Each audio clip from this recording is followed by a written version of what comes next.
Lisa Burkhart-Worley, and welcome to Pop Talk, the show where you never know what topics might pop up.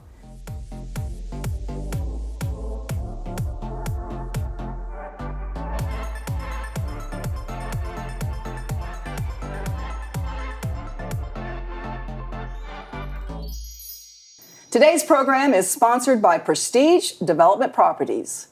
Are you a curious person? I know I am and have heard more than once, Lisa, you're asking too many questions, usually from my husband. But today's guest will tell you that asking questions is a good thing. We'll introduce him in just a minute, but first say hello to our Pop Talk co-hosts, Michelle Burton. Hello. And Renee Rollins. Hey, everybody. And Renee has the honor of introducing our guest. Hey, thanks, Lisa. Our guest today is Bob Tiede. He serves on the U.S. Leadership Development Team and has been on the staff of Cru, formerly Campus Crusade for Christ, for 52 years. His role includes recruiting outstanding leaders from business, education, government, medicine, military, and nonprofits to coach Cru leaders. Bob has a blog at leadingwithquestions.com. Now in its 11th year as a way to better connect with his target audience of leaders who are 20 and 30 something. His blog is viewed by leaders in more than 190 countries. Wow. He's the author of numerous books, and his latest book, Leading with Questions, since its release in April, has been a #1 Amazon bestseller in the category of business communications. So welcome, Bob. We're really glad you're here. Delighted to be here with you all. Thank you so much for hanging with us today because we're excited about this interview. You said in one of your books that at one time you're a benevolent leader in your life and you just told people what to do, no questions asked. So how did you move from that, a benevolent dictator, is really what you said, to leading with questions? Well, it is true. For most of my Cru career, benevolent dictator. You see, my only paradigm of leadership was that the job of a leader is to give direction. The job of a leader is to tell staff what to do. Right. And I did say benevolent. I grew up in a home where I was taught to say please and thank you. So if you'd have worked, I would have never said, hey, Renee, go do this. Yeah. Instead, it would have been, hey, Renee, this week we're working on this. It'd be really great if you could please do this. Right. And when you did it, I would have said thank you. At a staff meeting, hey, Renee, stand up. You all need to hear what Renee did this week. But in 2006, now I love books. I eat books for breakfast. I love books. And I found a book, the first edition of Leading with Questions by Dr. Michael McCourt. It was a page-turner for me. It was filled with stories of leaders literally from around the globe, not just the U.S., who were leading with questions and shared the questions they were using. And as I read that book, I had only one question. Why hasn't anyone ever shared this leadership paradigm with me before? Wow. I mean, I embraced it immediately. Immediately, I could see a leader who leads with questions will be 3 to 10 times more effective than a leader who just leads by telling. Wow. So that started me on the path. Wow, that's awesome. We're all really book great. leaders, by the way. Yes. We eat books. We have so many books. Should see our So studies. excited. A little milk, a little sugar, Yes. and away we go. Yes. Can you tell us, Bob, what makes a great question? Wow, that is a great question. We ask a lot of questions because we want to know the answer. Right?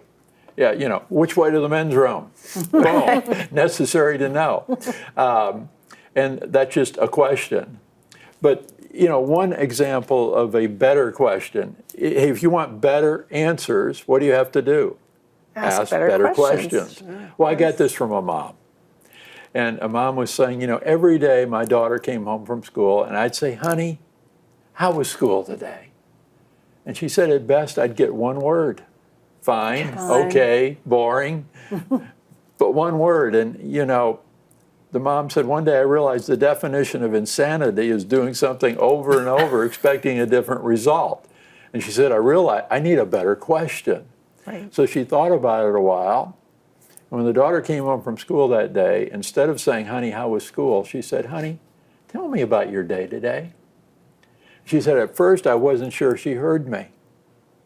Long pause. But she said when she started to talk, she then talked for the next 10 minutes, telling me all about her day. Wow. Very It's a good. better question. Yes. And so another example, though, of good and better is many times, like I said, we ask a question because we want to know the answer. Right. And there's nothing wrong with that.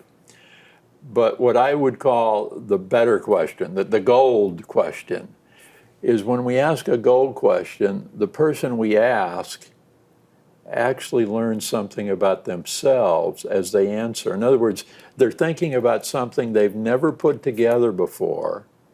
And it's not a got you kind of question.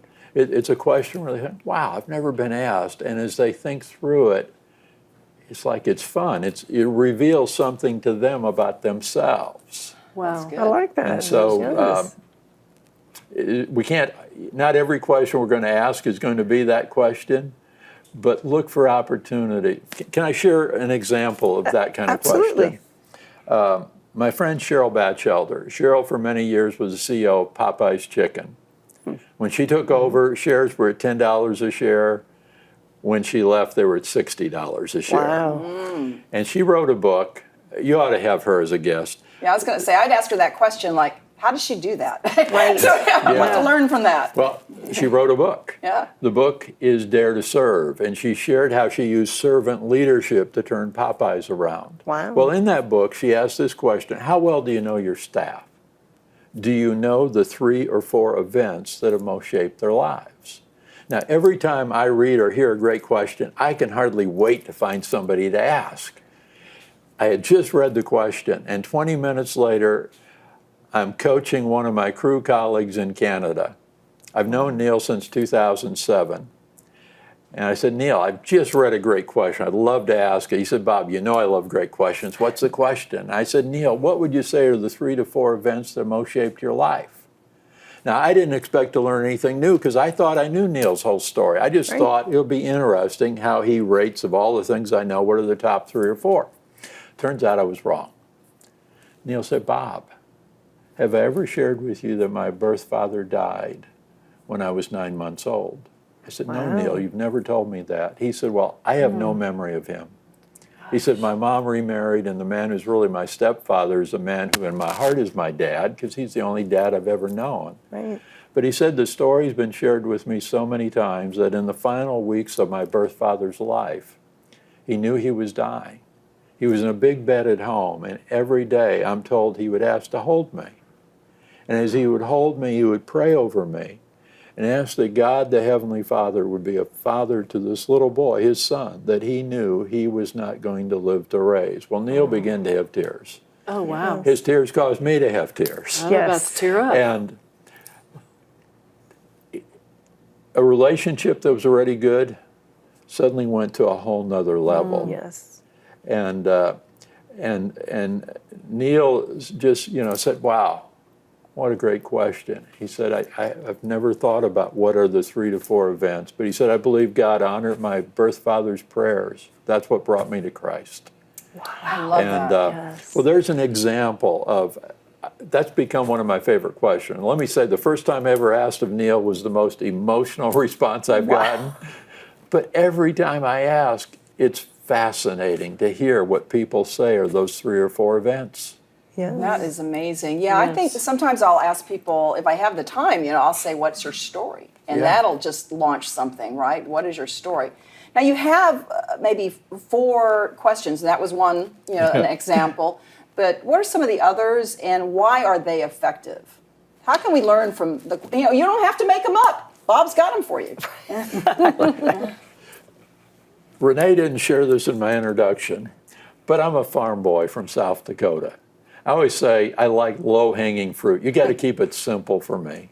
And one of the best things I've found about leading with questions is so many of the best questions are so simple. They're not long, complicated. And whenever I speak, I ask the audience, who here would like to learn to lead with questions in 30 seconds? Every hand goes up. Everybody, yes. Raising their hands. And I pull somebody up. Michelle, I'm going to pull you up. Okay. And I always say, whoever I pull up, I'm choosing Michelle because I think she has a photographic memory. Wish. She's only going to have to hear my 4 favorite questions once, and she'll have them memorized. And I've got a second hand on my watch, so you ready, Michelle? I'm ready. Here we go. My first favorite question is, what do you think? Second, what else? Third, what else? Fourth, what else? Do you have them memorized? I do. Share them with us. What do you think? What else? What else? What else? Wow. 18 seconds. Good. I do have a photographic memory. You Yes, do. you do. You do. That'll help us in school. Now, usually in the audience, I can see there's some skepticism, like, Bob, you can't ask somebody, what do you think, what else, what else, what else? And I said, well, not in that rapid fashion. And of course, the first question, you're going to say, hey, what do you think about? There's going to be some topic. Right. What should we do about this? And when people are asked, and we all do this instinctively, that first answer, we roll out kind of a safe answer. We're kind of testing the waters to see how it's treated. So if I ask Michelle, hey, what do you think about, and you give me that answer, and I say, well, Michelle, that's stupid. Everyone knows that. You're sorry you answered. Shut down. Yeah, I'm going to get nothing. In fact, going. next time I ask, I'll get nothing. But when you answer, you're going to pause at some point. Well, instead of, hey, I asked the question, Michelle answered, now I move on. No, at that point, I say, wow. That's good, Michelle. What else? Well, and we're speaking about the importance of asking questions, and I think that you also, in reading some of the things, even on your blog, I was looking at this morning, you believe that silence and perhaps listening is as effective. Oh, Explain why. Tell us more. here's an interesting fact in the English language. The word listen and the word silence have the same letters. Listen and silent, Interesting. same I letters. didn't know that. I did not know that. Wow. Fascinating. I don't know if that was somehow on purpose or not, but it's fascinating. That is And I always fascinating. say, if you're going to ask a question, what do you need to do next? Exactly, listen. If you don't plan to listen, don't ask the question. Right. I'll give the gift of silence and just wait. I could well be the beneficiary of an incredible story, an incredible piece of wisdom. Right. So what do you think's going on in someone's brain when they say to you, I've got a question? Is there something, what do you have to pay attention to? Well, let me flip the question around. What's going on in the brain of the person being asked Okay. the question?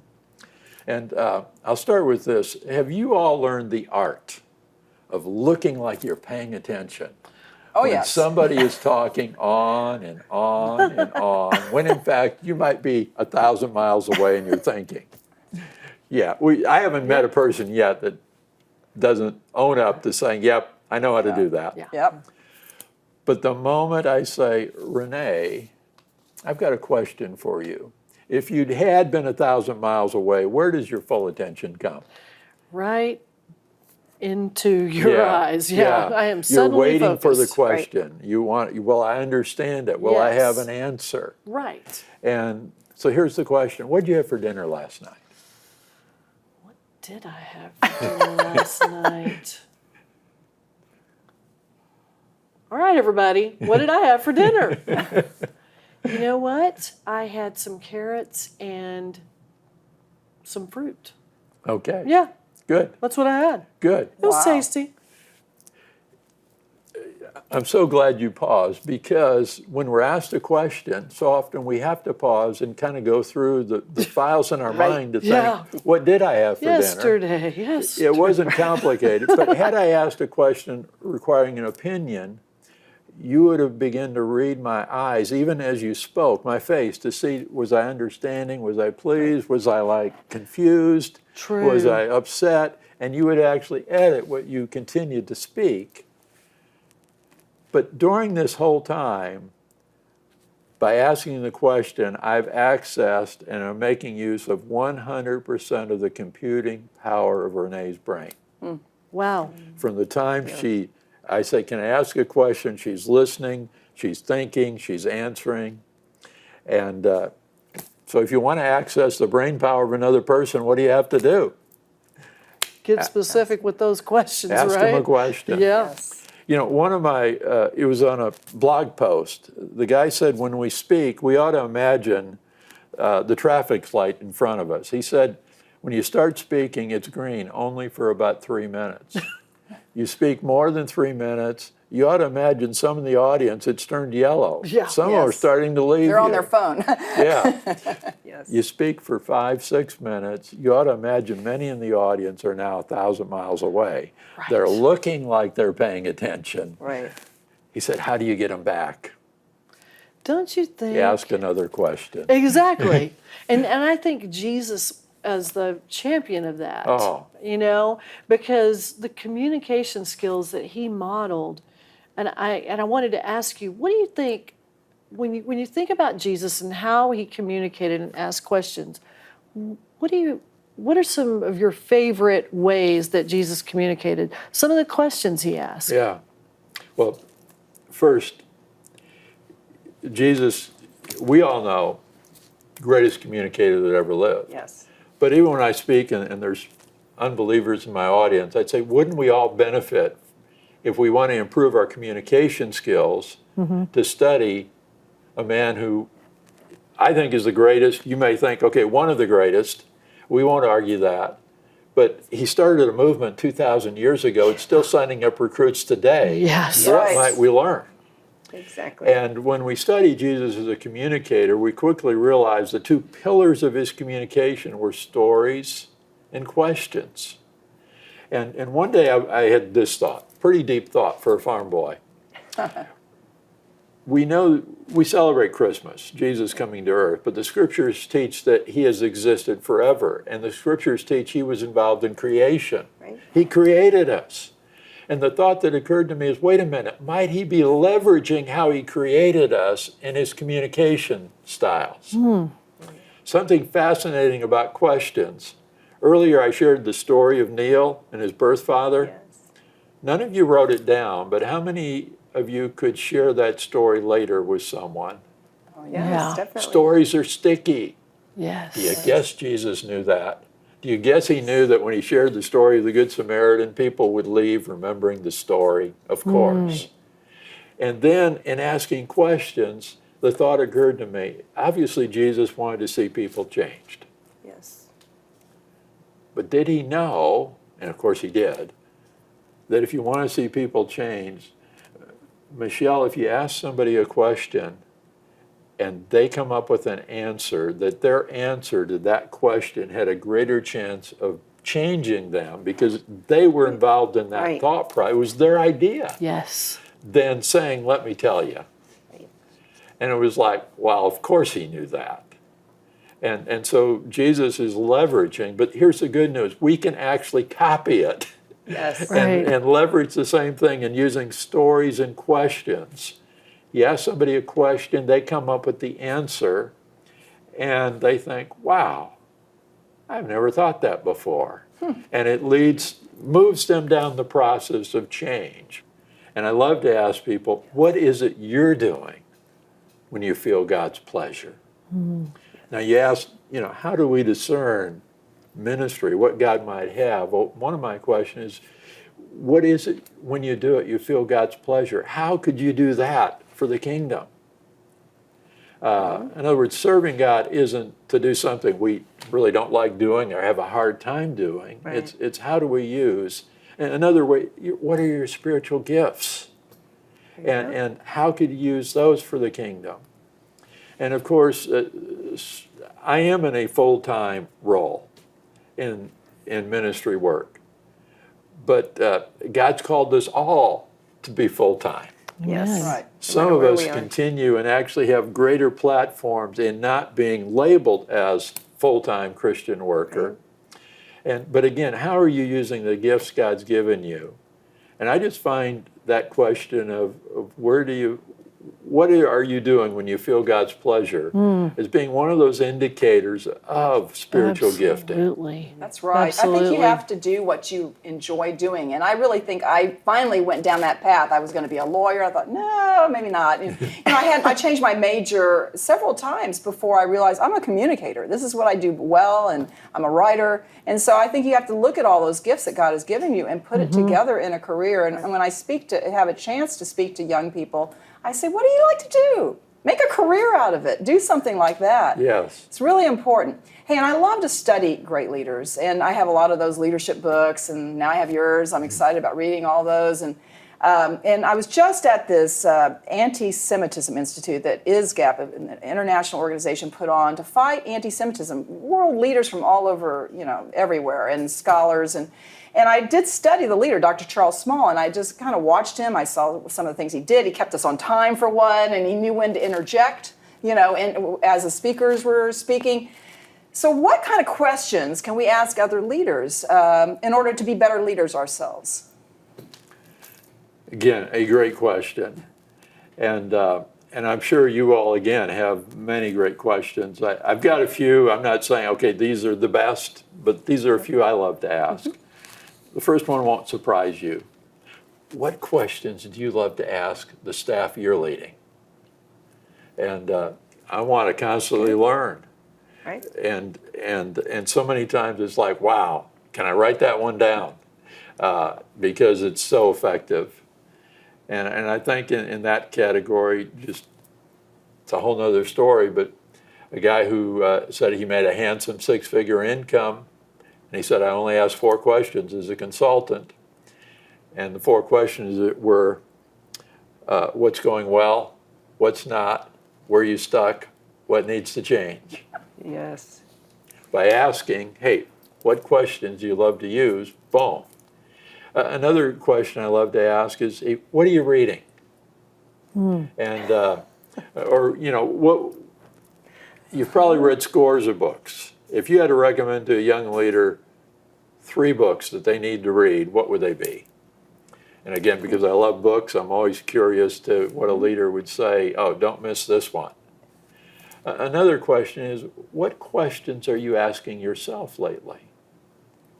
That's a good question. Another one I like, who's opened doors for you? Yes, I find almost none of us got to where we're at completely on our own initiative. Right. Somebody opened the door for us. In many cases, open doors, we didn't even ask them to open the door. They saw something in us we didn't see. We were just talking about open doors yesterday at a meeting that I had, and that's what we all were talking about. That's what we look for. When we want to know the direction that God has for our path, look for the doors that God opens, and then walk through those. It's really obvious most of the time. Yeah. I guess another one is what would you say are the 2 or 3 ingredients in your magic sauce that have made you an effective leader? And just hearing them share, what they think are the 2, 3 things, because usually there's some things combined. I always say the strength of our hand is not what our individual fingers do. The strength of our hand is how the 5 fingers work together instinctively. Yes. And in leadership, usually, again, there's several things that in that leader just work together instinctively. It's always fascinating. Those are some of the questions, but always take opportunity to ask. I find so many times leaders haven't been asked those. And it's like, again, it's one of the questions where they enjoy answering. Many times they get done and say, wow, I hadn't thought about this for a while. Thank you for asking. Yeah, love it. Well, and we were talking about open doors a minute ago. I was just thinking, Bob, probably one of the most important questions we would be asking you on this show is, what are the questions you ask when you're trying to open the door to sharing faith with someone? There's so many ways that you meet up with people. I actually volunteer for Search for Jesus with Billy Graham. It's an online chat ministry. And I find myself over and over again really evaluating, okay, what are the questions I need to ask here so that this person will open up, right? So what are some of the questions that you have suggested or that you feel are best? Well, let me share one. New friends of maybe a year and a half ago, John and Pam Strain,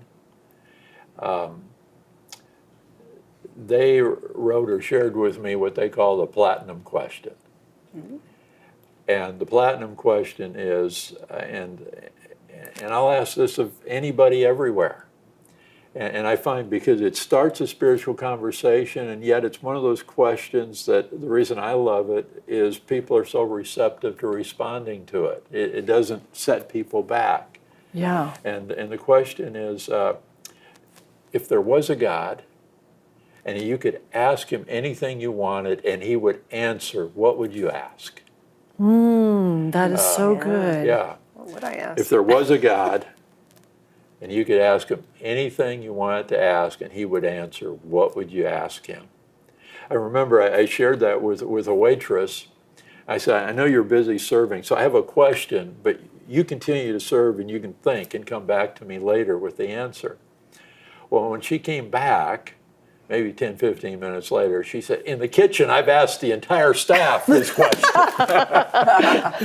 That's great. And but their answer is always fascinating. And then from there, you can continue the conversation.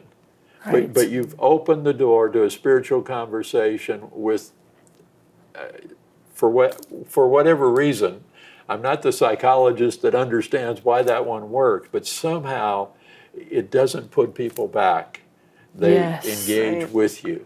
That's good. That is great. That's what it's Thank about. you so much, Bob, for taking the time and telling us about the importance of asking questions. You may have some questions in your mind for Bob TD. If so, you can reach him at his website, leadingwithquestions.com. I bet he has some answers for you. I bet he does. Thank you so much, Bob. It was fascinating. And for someone who loves to ask questions, this is just the perfect topic for me. Thank you so much for being on the show. Oh, my privilege. And if you have any questions of us here at Pearls of Promise Ministries, you can email us at info@pearlsofpromiseministries.com. Like us on Facebook, follow us on Twitter at Pop Talk Media. We're on Instagram at Pop_Ministries. Check out all of our past Pop Talk television shows and our 18-time award-winning documentary, Terror in Toulouse, has the community recovered on our Pearls of Promise Ministries website at pearlsofpromiseministries.com. Hey, we have a couple of great opportunities for you. The Level Up Women's Conference is coming up October 21st at Northview Baptist Church in Lewisville, Texas, where we'll be leveling up our confidence, leveling up our compassion, and leveling down our comparison. And you can purchase tickets on Eventbrite. We want to thank the sponsor for today's program, Prestige Development Properties, LLC. If you have a project that needs a commercial developer, Prestige Development Properties is a place to go. You can email Prestige at Kerry, Kerry, at prestigedev.net. And Pearls of Promise is going to Israel. If you want to go with us in January, just email us at info@pearlsofpromiseministries.com. And we want to thank all of our 13 television platforms. That is Pop Talk for today. We're just ordinary girls Who God turned into pearls. We'll see you next time.